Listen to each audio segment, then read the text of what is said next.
పురుషులు ఏ రోజు తలంటు స్నానం చేస్తే ఏ ఫలితం వస్తుంది? శనివారం మహాభోగం, ఆదివారం తాపాన్ని కోరికల్ని పెంచుతుంది, మంగళవారం విపరీత దుఃఖాలకు కారణమవుతుంది, బుధవారం లక్ష్మీ దీవెనలు లభిస్తాయి, గురువారం ఆర్థిక నష్టాలు విపరీతంగా ఉండడానికి అవకాశం ఉంటుంది, శుక్రవారం అనుకోని ఆపదలు.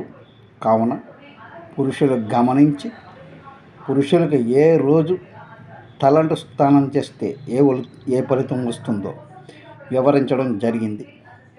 శనివారం మహాభోగం, ఆదివారం తాపాన్ని కోరికల్ని పెంచుతుంది, మంగళవారం విపరీతమైన దుఃఖాలకు కారణమవుతుంది, బుధవారం లక్ష్మీ దీవెనలు లభిస్తాయి, గురువారం శుక్రవారం